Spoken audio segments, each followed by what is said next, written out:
Hi guys, this is your last SAC for this unit, so congratulations.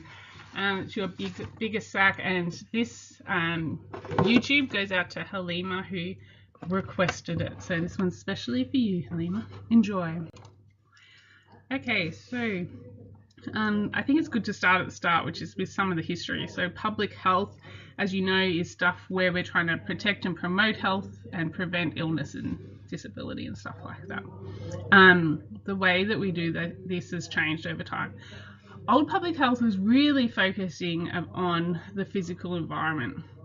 You know, people were getting heaps of diseases, there was bad sanitation, and lots of people died. Remember, the Spanish flu wiped out 10% of the population of the earth. So old public health was really about improving that sanitation and toilet stuff, and the new technology, which was around discovering vaccines to stuff like tetanus and measles, also antibiotics. So we talk about new technology. It's not tech like we know it now. It's tech as in advances. So just improvements to health. And so then old public health, we got pretty good at that, and death rates really declined, and so did morbidity rates. But we started getting different types of diseases, stuff like obesity and type 2 diabetes, and then we kind of needed this new public health. People are smoking a lot, having kind of lifestyle issues with drugs and alcohol, risk-taking things, and these are all things that were pretty preventable if you could make some social changes. So new public health decided to try to prevent these illnesses instead of just treating them, and they really do this through health promotion programs. So they focus in on addressing the broader determinants of health, to make sure that people don't become ill in the first place, I guess.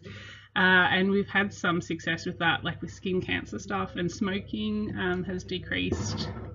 But we've also had the rise of stuff like obesity and type 2 diabetes. So it's really important that you're all able to explain the difference between old public health and new public health. New public health does include the social model and the Ottawa Charter. So if you ever get stuck explaining new public health, you can talk about IDEA, which is the social model principles, or you can talk about the bad cats smell dead rats, which is the Ottawa. Okay, so there's two models kind of in the new public health. So there's biomedical and social. Biomedical is really just fixing something that's broken, and that's pretty important, because if you're ill, you can go to the doctor and be diagnosed and treated, and they can return you to this kind of pre-illness state. So if you have a cold or a broken arm or something like that, biomedical is really good. It includes stuff like x-rays, treatment by a doctor, medication. And I'm not going to say it's all good though. It's got some issues because it's very expensive.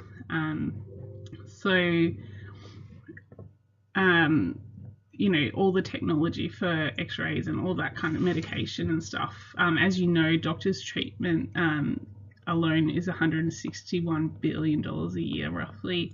So it's a very expensive model. It doesn't prevent stuff either. It doesn't promote good health, but it does. Another good thing is that it does kind of lead to advances in research and technology, and it is able to fix most things, which is really cool. And I'm just trying to read what else I wrote. So social model, on the other hand, is really about health promotion. It does address those broader factors, but there's some bad things about health promotion too. It doesn't advance technology and research, so you can use the opposite of the positives about the biomedical, and not everything can be prevented. So if you've got stage 3 cancer, you're not going to be interested in the social model of health. You're going to want the biomedical and the doctors to work on you and fix you, hopefully. One good thing about it is that it is cheap compared to this crazy amount of money, which I call the gifty amount of money. It's cheap, and it does address other determinants of health and promote good health as well. And that can include policies and all that kind of stuff around bad cats and IDEA. Obviously is linked to the social model of health. I'm just trying to think what else they can ask you about these things. No, I think that's it. Okay, and just the social model again has got, this is the idea. You should know all of these words off by heart, and if you don't, there's nothing I can do to help you. You just need to cram them in your brain. They can ask you how the social model improves health. When they talk about health in this SAC and this area of study, VCAR has released a statement saying they're talking about health, but they will also take health status answers. Which is kind of unusual because usually when you see the word health, you stay the hell away from health status and you only talk about PMS. I really recommend that you do use health status. I think you should talk about increasing life expectancy and decreasing morbidity and mortality rates. I think you should ignore this health part of it with the individual health and stick to health status. So that's my advice for you for this SAC and the exam. Involves intersectorial collaboration just means different sectors working together. So it might be government, non-government, could be charities, could be schools, you know, so all these different people working together. Addresses the broader determinants, that's stuff like culture, oh, my pen's not working, age, sex, all that kind of stuff, SES, you know, is it free, does it, is it available in different languages for different people of different cultures. Empowers individuals and communities. Does it enable them to help themselves? So that's the whole, if you teach a man to fish, if you give a man a fish, he can eat for a day. If you teach a man to fish, he can eat for a lifetime. I can't ever get that quote right, but that's what it means, okay? Acts to enable access to healthcare. So does it reduce those kind of barriers? So like cost and distance, like where they live. So people should be able to access healthcare regardless of where they live or regardless of their ability to pay. You might remember that from the equity value that we look at later in the SAC. And acts to reduce social inequalities. There are inequalities in society, we know, so some groups like Indigenous people,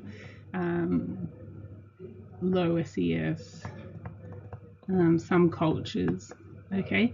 How does it reduce those inequities to ensure that everyone has access?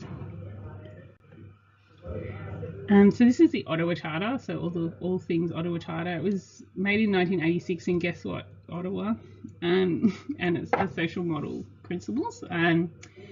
It's got 3 strategies for health promotion and it's got 5 action areas, and you need to know all of them. Probably would say the 5 action areas are most important, but if I say that, then this will turn up on the exam, so watch out. Enable is the one about empowering that I mentioned before, about giving the man to fish and he eats for a day, whereas you can enable communities to look after themselves. That's much more empowering. And advocate is really making a case for something, gaining support for it. So it's giving all the evidence and really pushing people to come on board with something. Mediating is, you need to mediate when there's changes, there's often conflict. So you need to sit the people down and mediate a good outcome together. So, you know, we've seen that with North and South Korea. We've seen that with, you know, 2 friends at school that have a fight and need to be sat down and they work out together. That's mediation. Building healthy public policy. Oh, I always get that Y missing. Is all about laws and regulations. It's an easy one to talk about. You're not allowed to smoke in cafes or 10 metres in front of shopping centres or in school zones, stuff like that.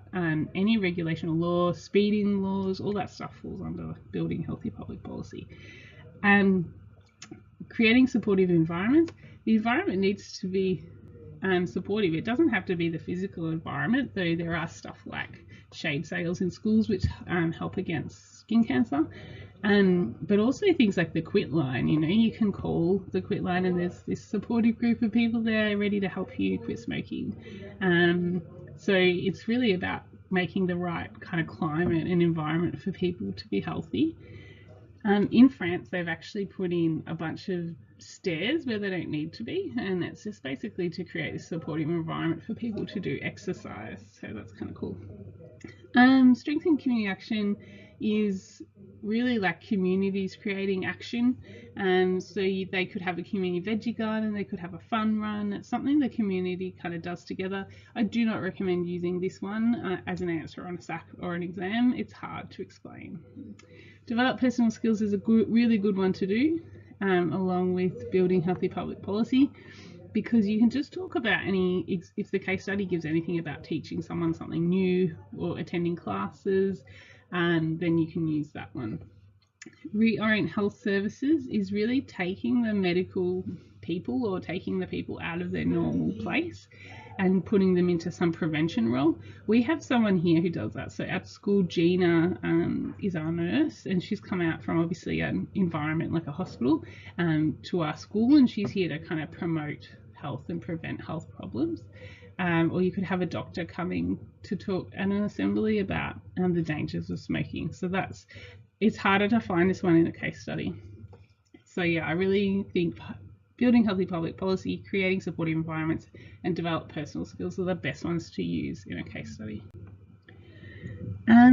One of the key knowledge areas is about smoking. You need to know, basically the wording is for the key knowledge, and this is important, that you need to know one health promotion strategy, and it can be about smoking, it can be about road trauma. What's happening to my pen? And it can be about a couple of other things. Our classes all chose to do smoking, or I chose for my class, because it's a really good one to talk about in a case study. So why was smoking targeted? 15,000 people die because of smoking in a year still, and it's easily preventable, and it costs the health system a lot of money. So it's something that we can really target to work on.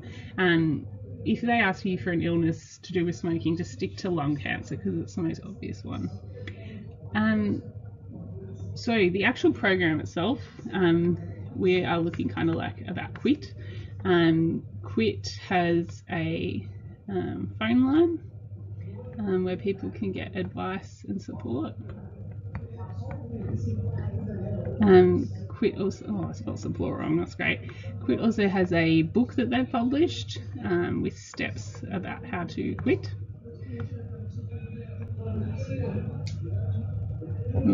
How to quit. And they've also got a DVD about how to quit and all that kind of stuff. So there's some three, I guess, kind of key features of the QUIT program, and they can ask you to evaluate the success of that program. You can use IDEA and Bad Cats and All Dead Rats to do that, or you could talk in the general, but I think stick to the IDEA and Bad Cats. So you can say that if they ask specifically about QUIT, this phone line and advice support really does meet the whole creating supportive environments, because it's supporting people to quit. It's free, so it's addressing the broader determinants of health. The books and the DVD, I guess, are developing personal skills. Yeah, so you can see how some of these come across for that. If they ask about smoking strategies in general, you can talk about laws, so building healthy public policy, so laws banning smoking at pubs and clubs and cafes and stuff like that. This thing at the bottom means there's been a 10% increase in the cost of cigarettes, and that has resulted in a reduction in smoking. So you can talk about, that's what I meant by you can talk about it in the general if you need to. That would come under building healthy public policy. Private health insurance is a type of insurance where people pay a premium, so a fee for it, and they get stuff that's not covered by Medicare. It's optional and you get it in addition to Medicare. You can choose a whole bunch of different things for private health insurance, like chiro or dental or whatever you like. There's some downsides though. Over here it's expensive. and sometimes you still have to pay a gap. So if I go to the dentist and I have private health insurance, I still might have to pay $20 or $60. So there are some downsides. But you can have a choice of your doctor, which is good, and you can have a shorter waiting list for treatment. This is a really good one to talk about if they ask you about public health and how it promotes health. You could say the shorter waiting list decreases your morbidity. Okay, if you're talking about health status. There are 3 incentives the government does for you to take out private health insurance. As you know, we spend $161 billion a year at least on health. Private health insurance actually contributes 35% of all of our healthcare money. So it's really important for the government. They really want to save money by encouraging people to take out private health insurance. And they do that in these 3 ways here. And so there's a private health insurance rebate. Another word for rebate is refund. You can get 27% back if you earn less than 90 grand or 180 as a family. And the lifetime health cover means that every year after you turn 31, you pay an extra 2%. That's not really an incentive to me, that's like a punishment. I'm 36, so that's 5 years at 2%. I would have to pay 10% extra now to get health insurance. So if my my private health insurance cost $1,000, I would actually have to pay $1,100 a year.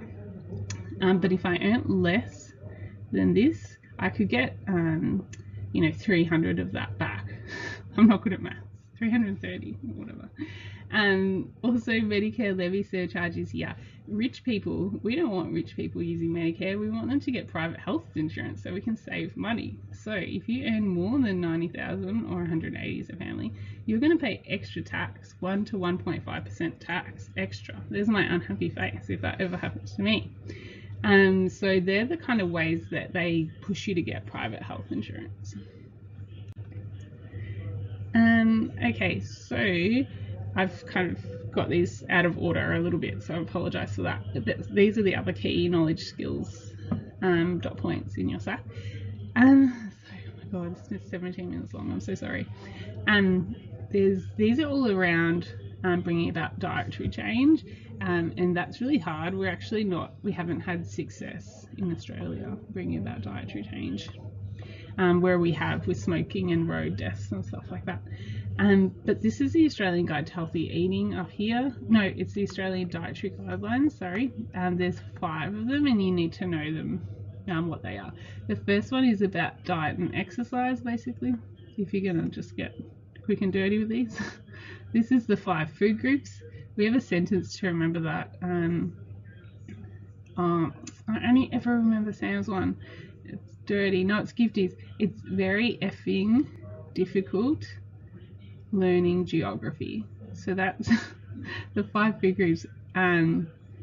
V for vegetables, F for fruit, D for dairy, L for lean meat, and G for grains. And that's in order if you start up here. So that's the veggies, that's the fruit. So you can kind of talk about the size of them if you ever get stuck and you need to.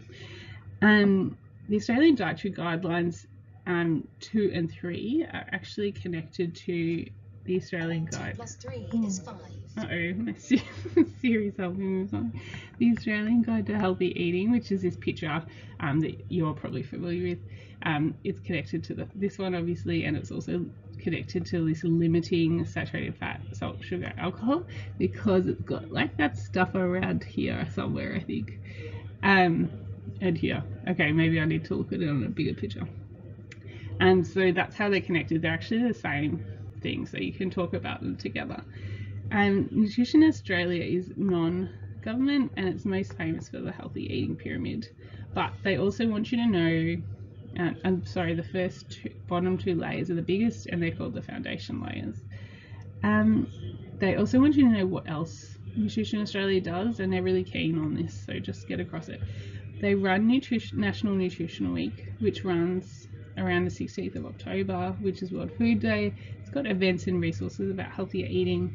They also have a website where they publish healthy recipes.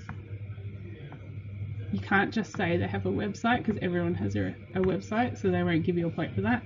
And they also have the healthy eating advisory service.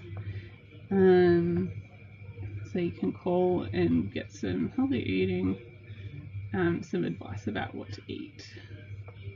And they also do educational resources, so you can talk about that in a bit of detail. And there are some challenges with bringing about dietary change. This is only 3 or 4. I'm going to talk about personal preference here as well, but there's a bunch of other ones too. So if they ask you why, give you a case study, why does this person have trouble, with dietary change, you can say, well, could be willpower, could be personal preference, could be convenience and time constraints, food marketing media, and any of these things. You need to be able to talk about that. This is the Aboriginal Road to Good Health program. It's the one that we've decided to look at that addresses Indigenous health.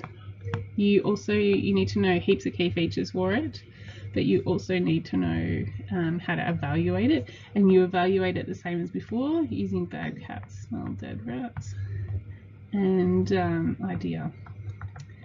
Okay, this is type 2 diabetes prevention program. It's run in multiple locations in Victoria, which is important. It's free. It's run by Indigenous health professionals. That's very important. And its key messages include how to read a food label. Read a food label. Yeah. Okay, so there's 1, 2, 3, 4, 5 key points, so that's heaps. You might want to learn a 6th one and evaluate it using this stuff here. So the fact that it's free obviously addresses the broader determinants of health. It's creating a supportive environment because it's run by Indigenous health professionals. Actually, it does heaps of these things, doesn't it? It develops personal skills because they're learning something. They're doing these workshops about healthy eating and getting active. Yeah, there's heaps of stuff you can talk to that about. Funding, sustainability, access, equity. I'm not going to go into too much because I have another YouTube about this, so can you please check that YouTube out if you're still having trouble with this. You need your keywords. You need your keywords for Medicare, NDIS, private health insurance, and the PBS. And then you need your keywords for here. Funding is financial resources to ensure continuous high quality care. To ensure, no, I've lied to you. It's not to do that. It's to, it's for staff, like highly skilled staff, and other resources like hospital. And I forgot something. And oh no. One second. Oh, check my notes. Funding. Yeah, to ensure high quality of care. Oh my god, I had it right before. High quality care. Sustainability includes funding, but it needs to ensure ongoing care, high quality care again, and it needs to be responsive to emerging needs. Okay, access, everyone should be able to access healthcare regardless of their ability to pay or where they live. Okay, equity is that it needs to account for individual differences. Okay, it's not equitable if everyone has it. It needs to account for individual differences. So whether you're Indigenous or you have a mental health problem, you're a woman, or whatever the difference is. And how does Medicare, NDIS, and PBS do these two? Well, you can talk all about funding for this one, so watch my video to check that. Private health insurance, you can talk about the fact that it contributes 35% of that funding, so easier to talk about those. Access, all of these things are free, so you can talk about how that results in their having access regardless of the money, and they're available everywhere, so where they live is also accounted for. Equity, they all account for individual differences, So there's 5,000 types of medication for PBS. Private health insurance, you can choose whatever options you want. Medicare, you can see whatever doctor you like. Yeah, there's heaps of stuff. NDIS responds to your difference if you're disabled or you have a permanent significant disability. Alright, speaking of NDIS, this keyword is permanent and significant disability. You have to be, there's some eligibility stuff here. Under 65, Australian citizen or a permanent or protective visa holder. It can give you stuff like a wheelchair, which is assistive technology. It can give you a carer. It can give you support getting employment. It can give you support with education. It's funded through the federal and state government. Yeah, I'm going fast. PDS is another little one. It's essential medication and it's subsidised by the government. It is not free, so don't say that it is. And whatever the pill costs, if it costs $10,000, you can get it for $38.80 or even less if you're on a concession card. Over 5,000 types of medication are covered, and there is a safety net to help people. So once you've spent nearly $1,500 in a year, then you come down to this concession rate. So that's the safety net, so you don't have to spend too much money on medication. Medicare is our universal health insurance scheme. It's funded by the federal government in 3 ways. It's funded through general taxation, so some of all our normal tax is used. Remember, like, we're talking about 161 billion at least, okay, so it's a lot of money. It's funded by that surcharge I talked about before, which is an incentive for getting private health insurance. So if you earn more, then you pay extra tax. And it's funded by the Medicare levy, which is an additional 2% of most people's tax. Good things about it is that it's available to all Australian citizens. It covers all tests and doctors' fee through the schedule fee that it pays. But bad things, there could be a waiting list for treatment, which is why private health insurance could be good, and it doesn't cover stuff like alternative therapies. It does cover consultation fees for doctors and tests like x-rays, but it doesn't cover most dental or ambulance. There is a safety net for Medicare too. If you spend $700 on Medicare services or $1,000 for families, Medicare gets cheaper for the rest of the year, so that's really good. The government pays the schedule fee, which is about $37. If the doctor doesn't charge any extra than that, it's called bulk billing and you have 0 gap to pay. If the doctor does charge a bit extra, then you pay that gap and it's called the patient co-payment gap. That is not bulk billing. Oh, we're at the end, thank God. TAFMA. Just remember to check what the task word is. Is it describe? Is it explain? Is it identify? For explain, you need much more detail and probably an example, okay? And check the area and the focus of the question and maybe think about the mark allocation if you have time. Guys, good luck.